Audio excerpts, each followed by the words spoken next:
Le damos la bienvenida a Pensamiento Estratégico, podcast oficial del Centro de Estudios Estratégicos del Ejército del Perú. Este contenido se encuentra en nuestro sitio web c.mil.pe, en Spotify, Apple Podcasts y YouTube. Las opiniones expresadas en este contenido son de responsabilidad del orador y no reflejan necesariamente la opinión de nuestro centro de estudios o del Ejército del Perú.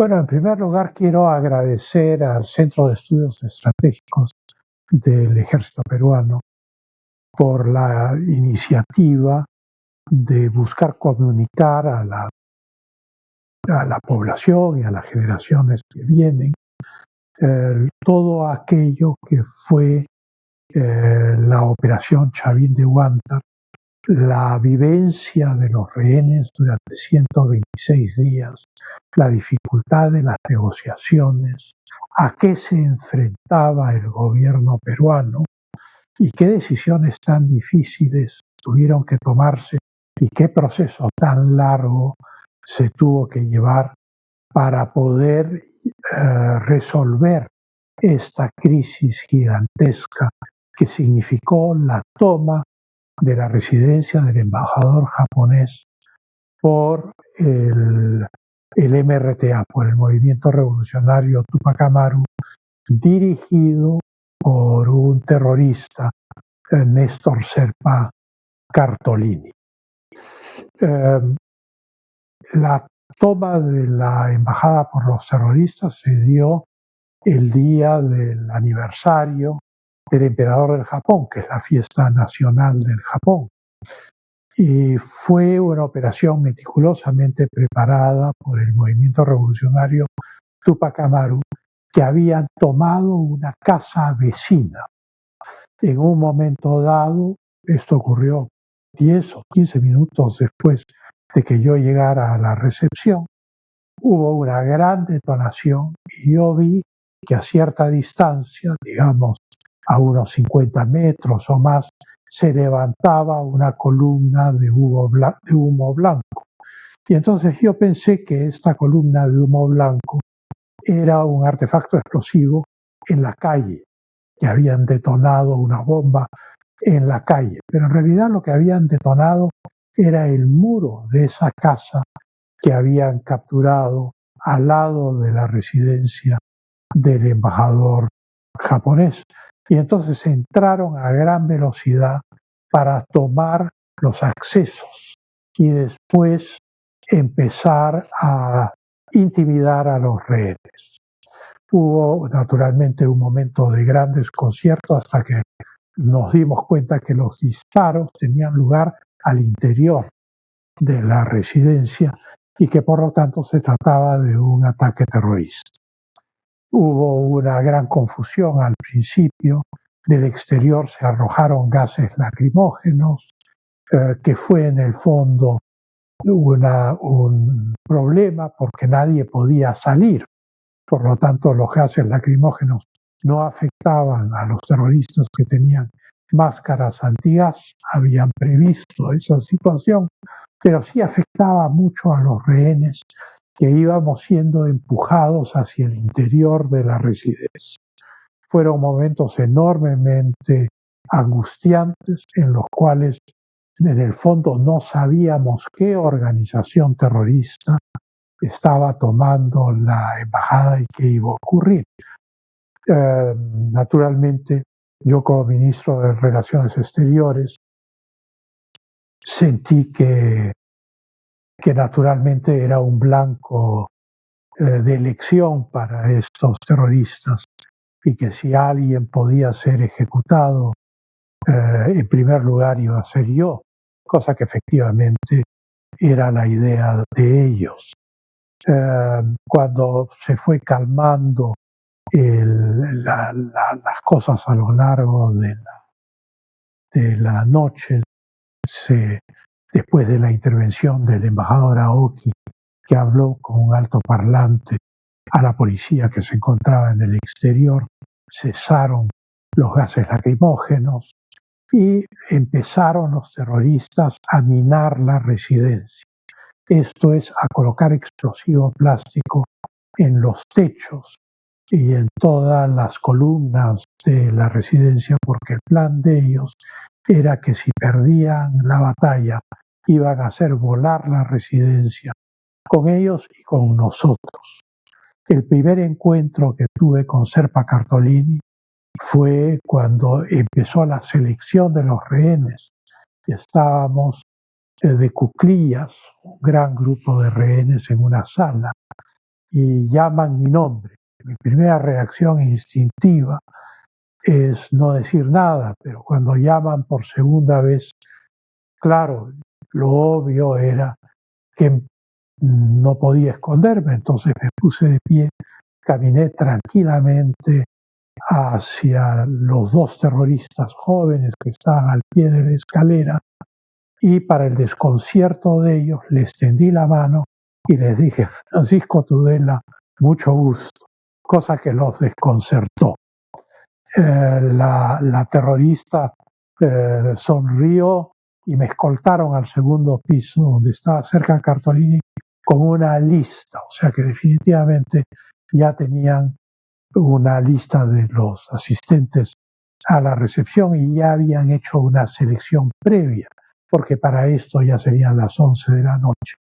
Y entonces fue muy agresivo conmigo, me dijo: usted sirve al gobierno del presidente Fujimori. Entonces yo lo interrumpí y le dije: se equivoca usted, yo sirvo al Perú como ministro de Relaciones Exteriores.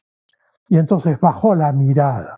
Claro, al bajar la mirada me di cuenta que por un lado lo había avergonzado porque todo este intercambio había sido en voz alta, y también me di cuenta de que mi riesgo de morir ejecutado había aumentado significativamente.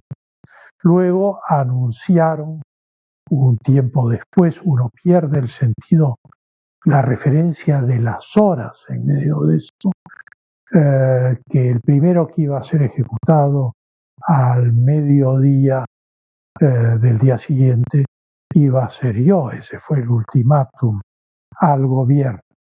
Para todo esto, al interior, el hacinamiento de los rehenes en las habitaciones hacía que nadie pudiese hacer nada excepto estar sentados en el suelo con un calor insoportable. Uno levantaba la mano y uno sentía el calor que se elevaba de la cantidad de gente que estaba ahí. Durante más de 48 horas no hubo nada que beber o comer, porque todo, digamos, lo que había sido la recepción se había quedado en el jardín, hasta que la Cruz Roja logró introducir unos panes.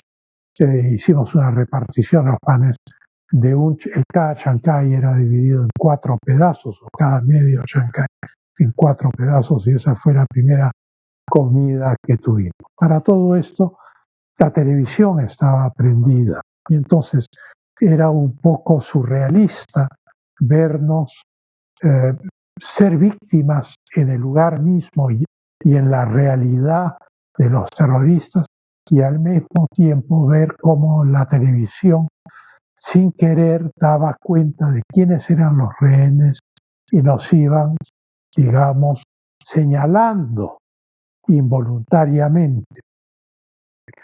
Una anécdota divertida es que a medida que yo subía para ser confrontado con Serpa Cartolini, bajaba el alcalde de Miraflores, el señor Andrade, escoltado por un terrorista, y nos saludamos en la escalera, y él dijo: voy al baño. Claro, como era un hombre muy delgado, iba al baño, pero por suerte el baño tenía una ventana pequeña, y por ahí logró burlar a sus captores, deslizarse al jardín y escapar. Mucha gente ha criticado esto, pero a mí me parece que es el deber de todo prisionero tratar de escapar, y yo en ese sentido lo felicito por haber logrado escapar. Luego, ya pasados los primeros momentos, establecido un régimen de comidas por la Cruz Roja, vinieron los días en los cuales los rehenes seleccionaban digamos, en realidad no había mucho que seleccionar. Seleccionar en qué lugar del cuarto debían quedarse. Habíamos sido asignados a distintos cuartos según las calidades que los terroristas le asignaban o el precio que los terroristas le asignaban a los rehenes. En un cuarto estaban los oficiales militares, en el cuarto estaban los oficiales de la policía, en el cuarto donde yo estaba, que está llamado el cuarto VIP, pues estaban los ministros, eran el ministro Muñante y yo, y el cuerpo diplomático, en fin, las personas que habían sido capturadas, y luego así se repartían en todos los cuartos, y los japoneses habían sido separados, los rehenes japoneses, y puestos en el primer piso, con la excepción del embajador Aoki y los diplomáticos japoneses que compartían el espacio con nosotros. En esta situación estuvimos algunos días hasta que quedamos 73. Entonces los terroristas depuraron las listas y fueron liberando gente para quedarse con, digamos, el núcleo duro de los rehenes que ellos consideraban que podían ejecutar. Naturalmente hubo también rehenes que estaban mal de salud. El caso del presidente de la Corte Suprema, que sufría de corazón, no quisieron liberarlo. Había un diplomático japonés que estaba muy enfermo y con fiebre y que no quería irse por lealtad a su embajador y a su gobierno. Yo intercedí en una visita de Monseñor Cipriani con Serpa Cartolini y logramos que salga este diplomático japonés muy enfermo. El almirante Giampietri, que estaba en el cuarto de los militares, estaba con una bronquitis y yo intercedí ante Serpa Cartolini para que lo pasen al cuarto nuestro, que no tenía corrientes de aire, y de esa manera el almirante Giampietri se convirtió en mi compañero de cuarto durante toda la experiencia de los 126 días. Fueron ordenando las cosas cuando ya éramos 73. Un oficial con gran audacia logró hacerse de un Viper y esconderlo en sus partes íntimas. Y otro oficial de Marina tuvo que sustraer de las mochilas de los terroristas pilas para ese Viper que había sido sustraído, para ver si lográbamos comunicarnos con el mundo exterior. Al mismo tiempo, este oficial se robó una granada y explosivo plástico, y de lo cual se iban a dar cuenta los terroristas. Entonces hubo que ordenarle que devolviese estos explosivos a la mochila de donde los había sacado, cosa que hizo con gran coraje, ¿no? Era una circunstancia excepcional. Los terroristas, en esa nueva etapa en la cual ya la televisión se cortó, el agua se cortó, porque la estrategia antiterrorista exige hacer difícil la vida de quienes han tomado una embajada o un edificio público, y por lo tanto se corta la electricidad, el agua, etc. Y entonces en ese periodo nuevo los terroristas decidieron fortalecer y atrincherarse porque creían inminente un ataque de la Fuerza Armada. Naturalmente esto iba a tomar más tiempo y sacaron las puertas, los muebles, vaciaron los cuartos para hacer barricadas. Y naturalmente habían amenazas de los terroristas a los rehenes, ejecuciones ficticias. Yo tuve 2 ejecuciones ficticias, la primera de ellas junto con el almirante Giampietri, la segunda solo. En fin, la primera fue la más, digamos, aterradora, porque entró Serpa Cartolini con el árabe, con las 2 mujeres del MRTA, cada una con una UCI, y les ordenaron que apunten y que hagan fuego. Claro, en el momento de hacer fuego sonó clac, pero nosotros no teníamos cómo saber que las caserinas estaban vacías y que el rastrillaje del arma había sido simplemente para intimidarnos. La primera ejecución ficticia. La segunda fue similar, pero con un AKM. Y las condiciones de vida fueron entrando en una rutina. Naturalmente empezó la vigilancia sistemática de la embajada e ingresaron libros, imágenes religiosas que eran enviadas por familiares, etc. Pero naturalmente sospechábamos algunos que en esas imágenes religiosas podía haber un medio de comunicación, o sea, algún micrófono colocado para saber qué ocurría dentro de la embajada por las fuerzas de seguridad peruanas. Y entonces algunas personas se dedicaron a rezar aparentemente a estas imágenes religiosas, pero en realidad a tratar de comunicarse a través de ellas. Luego, al entrar la Cruz Roja con alimentos y unos termos de agua caliente, pues finalmente esos termos también tenían micros, supimos después.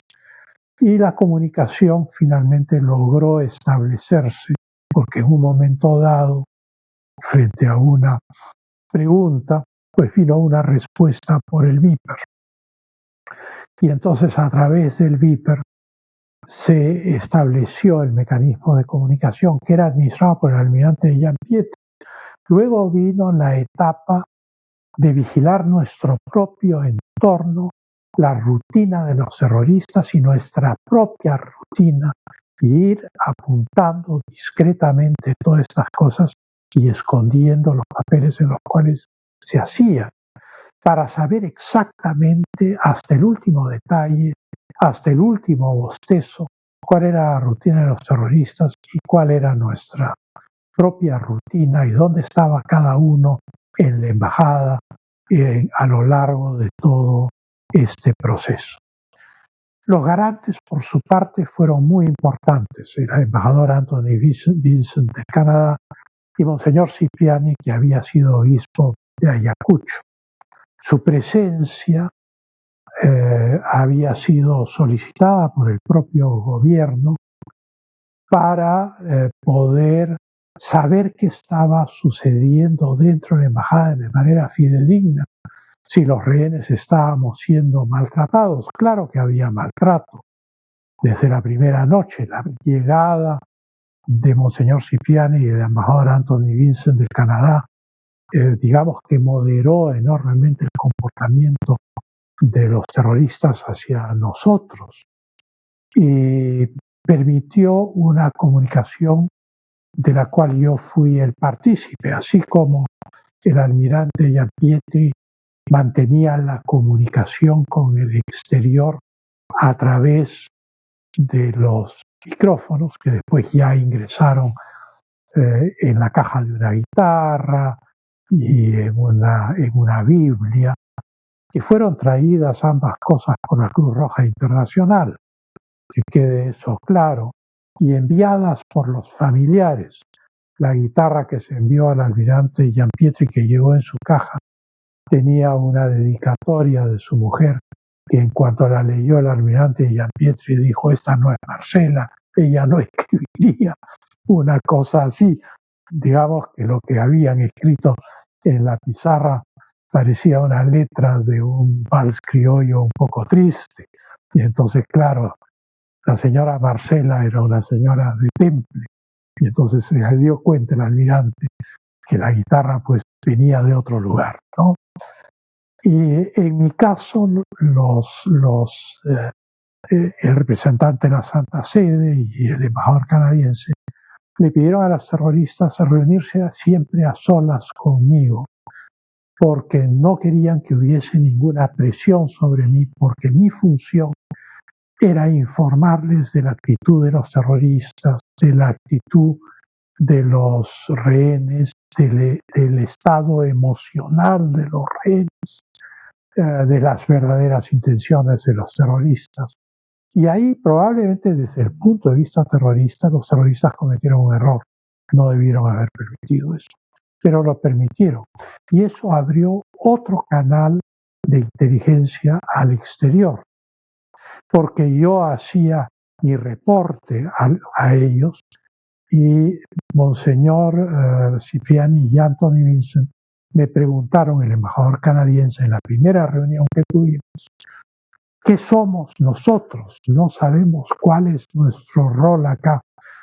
Yo me encontraba negociando con el Ecuador en paralelo, y uno de los grandes dramas que está retenido en la embajada es que se había avanzado a una velocidad gigantesca hasta lograr firmar el Acuerdo de Santiago, por el cual el Ecuador reconocía el protocolo de Río de Janeiro como el único marco, dice el Acuerdo de Santiago, que es un tratado conforme, todas las conversaciones eran conformes al protocolo de Río de Janeiro. Eso era para mí dramático, porque el estar de rehén significaba que no podía continuar las negociaciones con el Ecuador, y efectivamente se detuvieron no solo los 4 meses de la crisis, sino también un tiempo después. Retomar las conversaciones fue complicado. El hecho es que yo le dije, ustedes son garantes, así como los Estados Unidos, Chile, el Brasil y la Argentina eran garantes del protocolo Río. Mi respuesta, Monseñor Cipriani y Antonio Vincent, es: ustedes le van a decir a la prensa que ustedes son los garantes del proceso. Están las partes del proceso, de un lado los terroristas, de otro lado el gobierno peruano con sus negociadores, pero ustedes garantizan el proceso, garantizan que los rehenes estén bien,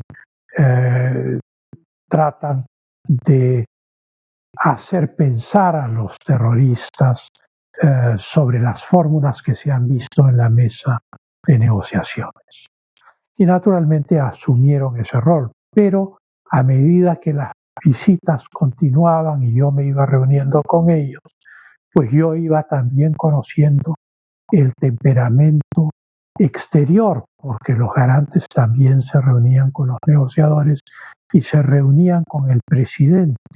Naturalmente se cuidaban mucho de no decirme, digamos, los aspectos reservados de esas conversaciones, pero sí el marco general y el estado de ánimo y la actitud del presidente Mori, con quien yo ya era ministro, ya 1 año y medio o un poco más, casi 2 años.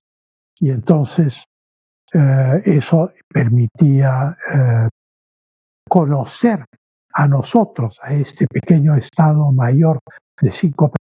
Éramos los únicos que sabíamos que habían comunicaciones a través del beeper y a través de los micrófonos con el exterior, pues también servía para informar a este Estado Mayor de cuál era el temperamento. Si el presidente estaba silencioso o poco dispuesto a hacer concesiones, que era el caso. Yo comprendí desde el comienzo de la crisis que para un país como el Perú, que había capturado a los líderes terroristas, Abimael Guzmán preso, la cúpula de Sendero preso, Polay preso, Rincón preso, Lori Berenson presa, un país que había sufrido 12 años o más 22 años de terrorismo, del 80 al 90, 12 años de terrorismo implacable, hasta el 92 y la captura de Abimael Guzmán. Un terrorismo que había destruido la infraestructura del Perú, puentes, caminos, postas médicas, edificios públicos, por el valor del total de la deuda externa de ese entonces, y que habían asesinado, en las cifras que se conocían, a más de 27.000 peruanos. Entonces, yo estaba desde el comienzo de la crisis persuadido que la única salida tendría que ser militar, que no había salida política posible, porque después de esa hecatombe que los terroristas criminales habían ido al Perú, pues evidentemente el gobierno no podía ceder ante la locura de las demandas de los terroristas. Querían que se libere a 400 terroristas que estaban presos y a su jefe. Querían que se pague un rescate de guerra, querían que se cambie la legislación del Perú, en fin, una locura. Yo que había trabajado todo este tiempo con el presidente Fujimori lo conocía, sabía que no iba a ceder y además yo tampoco era partidario de que se cediera así mi propia vida estuviese en juego. Ahí habían diferencias de opinión entre los rehenes y hubo discusiones sobre este tema. Pero naturalmente el almirante Gianpietri, el general Landi de Negri, yo y los que estábamos, el embajador Valdés, estábamos todos convencidos que no debía cederse, así nuestra vida estuviese de por medio. Finalmente, yo supe con bastante anticipación, debido a este intercambio con los garantes, que las negociaciones habían llegado a un punto muerto y en el fondo ya no había esperanza de lograr nada, a pesar de que Fidel Castro, porque el presidente Fujimori fue a República Dominicana, a Cuba, al Canadá, donde firmó un acuerdo fundamental que voy a referirme en un instante a él. A pesar de esos viajes, trajo una carta de Fidel Castro a los terroristas y a Serpa Cartolini, que me la mostraron, me la dieron a leer. Y esa carta decía que serían acogidos en Cuba. Claro, Castro no les decía que depongan las armas. Como líder revolucionario, no podía, digamos, mancillar su prestigio terrorístico y guerrillero diciéndole a los terroristas que depongan las armas y que acepten el exilio en Cuba y que dejen caer sus peticiones. Pero les ofrecía un asilo en Cuba, que fue la última parte de la negociación. La última parte de la negociación fue ver cómo convencerlos para que acepten ese asilo, porque mal que bien no habían matado a nadie en la embajada, y entonces hubieran podido salir del país con la vida salva y los rehenes hubieran podido ser liberados. Pero no aceptaron, ellos querían ir a la selva, a la zona de Satipo con los rehenes y que los liberarían una vez que con sus 400 terroristas y el rescate de guerra se hubiesen hundido en las profundidades de la selva. Naturalmente los iban a matar a todos. El acuerdo con el Canadá, en el Canadá fue muy importante. El gobierno del Japón y el gobierno del Perú firmaron el acuerdo del Toronto, en el cual no habría el uso de la fuerza por parte del Perú siempre y cuando la integridad física y psicológica de los rehenes no fuese afectada. Y entonces nosotros teníamos una visita médica esporádica de médicos de la Seguridad Social, muy esporádica, ocurrió 2 o 3 veces, pero habían rehenes que estaban enfermos y la necesitaban.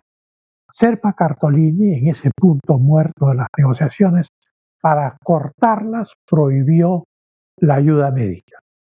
O sea, desamparó a los rehenes que estaban enfermos. Sin querer, liberó al Perú de la obligación del Acuerdo de Toronto con el Japón. Esto es, la integridad física y la integridad psíquica de los rehenes se veía seriamente amenazada y habían rehenes que podían morir. Y entonces el corte de la ayuda médica permite la ejecución final, que ya después hemos sabido estaba meticulosamente planeada, de la operación de rescate, la operación Chavín de Huántar, probablemente la operación de rescate de rehenes más difícil y extraordinaria de la historia militar en el mundo, no en el Perú, a nivel universal, más difícil que el rescate de Entebbe, más difícil que el rescate del avión de Lufthansa en Mogadiscio por la fuerza de intervención alemana. Fue tremendamente complicado hacer los túneles, conseguir los mineros que sacrificadamente hicieron eso. Y entonces finalmente se produce esta ruptura, no hay ayuda médica. Yo advierto a algunos rehenes sobre el significado de lo que ha ocurrido. Los jueces, por ejemplo, que iban a ser ejecutados después de mí y que estaban en un cuarto especial, hablo con ellos y les digo que se ha cruzado una línea sin retorno y que tienen que pensar en cómo protegerse o esconderse en el caso de una operación de rescate. Yo por mi parte voy a un rincón, que era el lugar donde dormíamos, y me muevo lo menos posible de ese rincón para acostumbrar. Yo tenía un terrorista dedicado a mi exclusiva vigilancia, pero que hacía también unas pequeñas rondas y volvía, para acostumbrarlo que yo siempre estuviese en el mismo lugar, o sea, para entrenarlo. Entonces siempre entraba al cuarto y yo estaba sentado en ese rincón donde yo leía o donde almorzaba. Claro, ciertas horas de la mañana uno se movía un poco, pero por lo general estaba en el mismo sitio. El embajador Aoki, en sus memorias de este incidente, dice que no entendía por qué el canciller del Perú siempre estaba en un solo sitio. Su memoria, en el fondo, recordaba esa última etapa, esos últimos días entre el corte de la ayuda médica y el rescate. El día en el cual empieza la operación Chavín de Huántar, yo ya intuía que esto se venía porque ya no había otro camino. En la mañana del rescate, por primera vez se toca el himno de la Marina, que yo entendí como un mensaje de esperanza al almirante Giampietri y por lo tanto como una señal que implicaba que ese era el día del rescate. Efectivamente, yo estuve junto al almirante cuando transmitió las consignas finales, digamos, para dar inicio a la operación. Y estaba absolutamente preparado psicológicamente para la operación de rescate, a tal punto que me cambié de habitación. Había una habitación adyacente, con las puertas abiertas, claro, y había una columna que estaba delante del baño. Yo fui a esa columna y me escondí detrás de esa columna. Y se produjo las detonaciones del primer piso, donde murieron varios, pero no todos. Y entonces Serpa Cartolini, con uno de los terroristas, empezó a subir las escaleras. Los terroristas que habían sobrevivido al segundo piso entraron al cuarto de los jueces para matarlos y hirieron de extrema gravedad a varios y mataron al vocal supremo Giusti. Y mi vigilante, cosa que vio el almirante Giampietri desde el lugar que la había escogido en el cuadro, entró y apuntó inmediatamente al rincón donde yo siempre me sentaba, pero no había nadie. Y entonces recorre el cuarto con su AKM y no ve a nadie. Para esto, la detonación ha abierto la puerta metálica que daba a la terraza con violencia, la onda expansiva. Los rehenes que estaban en el suelo dicen que sintieron mucho calor y el impacto de la onda expansiva. Yo no sé cuánta adrenalina tendría en el cuerpo, pero debo confesar que yo no sentí nada. Escuché la explosión, pero no sentí ni la onda expansiva, ni el calor, ni nada. Y cuando vi la puerta abierta, vi que habían dos rehenes que se interponían entre la terraza y yo. Y entonces les hice una señal como para que aprovechen y salgan ellos. Salieron ellos primero, el señor Aritomi y el señor Pando, y yo salí caminando detrás de ellos, y al cruzar el umbral de la puerta de metal me doy cuenta que no puedo estar de pie, que me van a matar. Y entonces me tiro al suelo y ahí la instrucción premilitar que se daba antiguamente y que yo llevé del colegio me salvó la vida porque empecé a rampar hacia la escalera. Y en ese proceso el terrorista ya me vio en la terraza y empezó a dispararme. El primer balazo me rozó el brazo, el segundo balazo estalló frente a mis ojos, explotó una granada que presumo yo que era de él y tuve 60 esquirlas de granada en el cuerpo, no sentí nada. Era tal la preparación que la biología hace del cuerpo, que sentí como que me tiraban arena en la espalda, en el fondo del hospital militar. Vieron que tenía 60 esquirlas, sacaron la mayor parte de ellas, algunas quedaron, todavía tengo 14 en el pecho. Y cuando llegué a la escalera ya me alcanzó el balazo en la pierna, que se llevó 2 pulgadas del peroné. Y empecé a pensar qué hacía, porque la escalera estaba llena de comandos.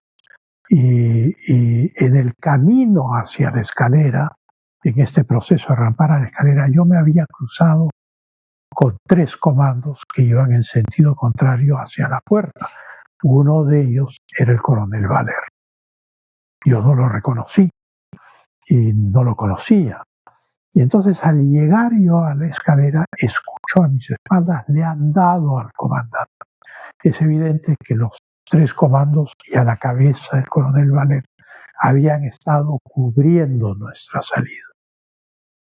Y naturalmente una bala lo alcanzó justo donde el chaleco antibalas terminaba. Fue una cosa del destino. Y esa bala lo mató. Yo volteé, lo vi tendido boca arriba, a unos metros de donde yo estaba. Y entonces decidí arrojarme a la caja de la escalera con comandos y todo. Y me lancé y caí. Fue en el momento en que me lancé, en que la bala, que probablemente estaba apuntada al pecho, cayó en la pierna y se llevó 2 pulgadas del peroné. De ahí hicimos pasar el cuerpo del coronel Valer sobre el nuestro para ver si se le podía salvar la vida. Y yo fui rampando como pude, boca abajo, me acuerdo, por esta escalera, hasta llegar al jardín, y 2 comandos me señalan la dirección a la cual debo ir. Y entonces doy 4 pasos y me derrumbo, porque claro, me faltaban 2 pulgadas del peroné y la pierna no me sostenía. No tenía dolor.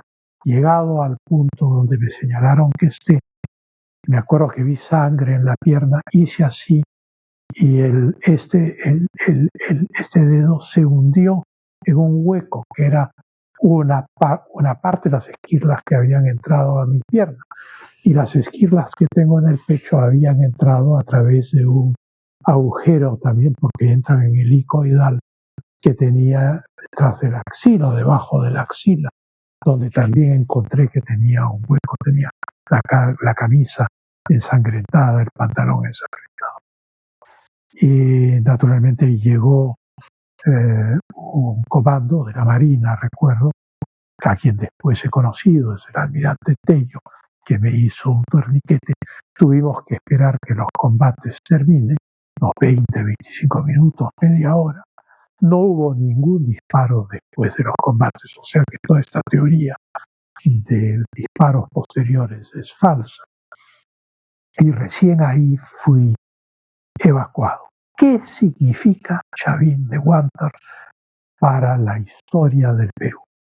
Si bien la operación es una operación militar localizada en un punto de la ciudad de Lima, en realidad los 72 rehenes no eran los rehenes eran todo el Perú. Esto es, el MRTA había sitiado al Perú, le había hecho revivir la pesadilla del terrorismo que se había vivido en la década del 80. Había creado una enorme inquietud. La recuperación peruana se veía afectada por esta toma de rehenes. Y por lo tanto, el éxito rotundo de la Operación Chavín de Huántar, donde se había calculado que habría un 25% de bajas entre las Fuerzas Armadas y nosotros, o sea, que moriríamos la cuarta parte, fue una operación tan extraordinariamente hecha que murieron 2 oficiales de la Fuerza Armada, el coronel Valer y el capitán Jiménez, y un rehén que fue el vocal supremo Justi. O sea, una operación extraordinaria, impecable, que significó para la población del Perú, y ahí la enorme victoria estratégica, y para la opinión pública mundial, el final del terrorismo en el Perú. O sea, el Estado peruano y las Fuerzas Armadas a la cabeza habían vencido a las organizaciones criminales terroristas, habían derrotado al último grupo militar que quedaba, o militarizado, del MRTA. Naturalmente que quedaban remanentes terroristas en lugares muy, muy alejados, como es el caso de la selva del Brae, de difícil acceso. Pero todo el liderazgo terrorista, toda la organización terrorista fue aniquilada con la Operación Chavín de Huántar, y se levantó un enorme peso en la psicología del Perú. El Perú se sintió liberado. El ómnibus en el cual el presidente Fujimori y los rehenes se dirigían hacia el hospital militar era aclamado por la gente en las calles. Yo no estuve en ese ómnibus, yo estuve en una ambulancia que fue a toda velocidad al hospital militar, donde con unas tijeras me sacaron la ropa, me metieron al quirófano, y un médico, buena gente, dijo, bueno, le vamos a dar un poco de oxígeno. Yo le dije, ya póngame la mascarilla con anestesia y duérmame de una vez. Y naturalmente ahí termina este episodio. Mensaje a los peruanos de hoy, que tal vez eran muy niños en esa época, y a las futuras generaciones. Este es un fenómeno que puede repetirse. Nada queda excluido en la historia. El terrorismo existe desde hace mucho tiempo.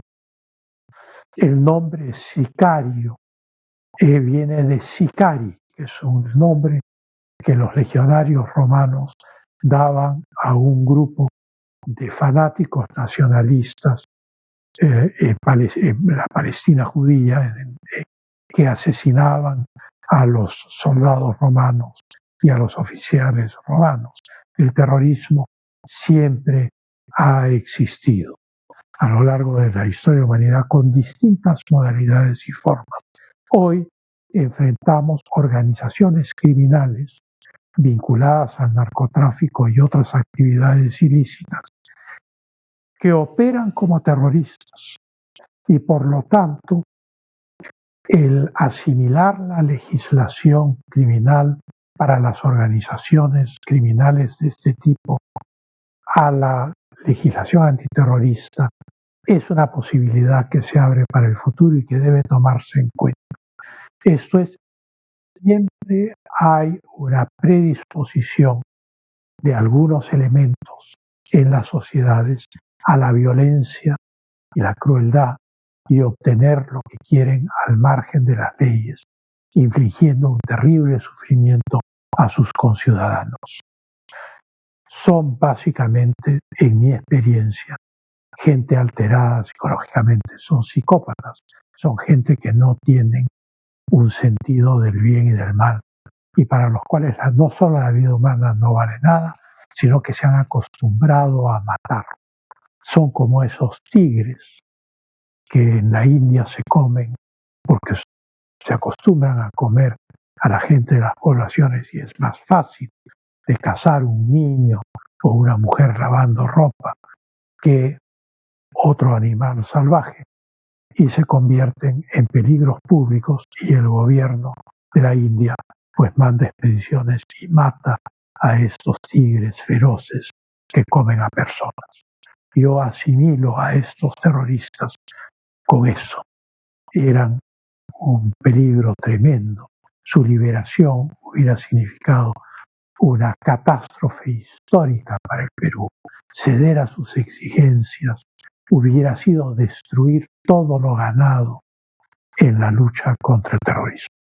Y por lo tanto no solo es un triunfo localizado, un triunfo táctico, como dicen los oficiales del ejército, la operación de Chavín de Huántar, sino es un gran triunfo estratégico.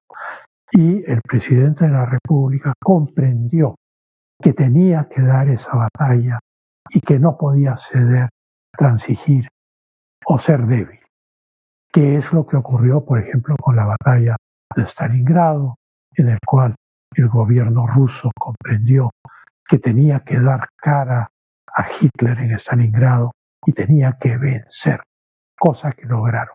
En cuanto vencieron, las repercusiones de esas batallas, de esa batalla de Stalingrado, le hizo comprender a toda Europa que Alemania había empezado a perder la guerra. Ahí empieza a perder la guerra.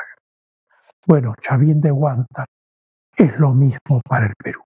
El éxito de la operación de Chavín de Huántar representa para el pueblo peruano la victoria final contra el terrorismo homicida y criminal que había causado tanto daño, tanto sufrimiento, tanto dolor y que había matado a gente inocente en los pueblos del Ande porque no querían plegarse a su ideología demencial. Por eso hay que estar siempre alerta y comprender la batalla terrible y con medios limitados en medio de la crisis económica que nuestros soldados, que nuestros marinos, que nuestros aviadores, que nuestros policías libraron en todos los rincones del Perú contra estas hordas asesinas y finalmente triunfaron sobre ellas el día de la operación de Chavín de Huántar, que es uno de los grandes triunfos militares, no solo de la historia del Perú, sino de la historia del mundo.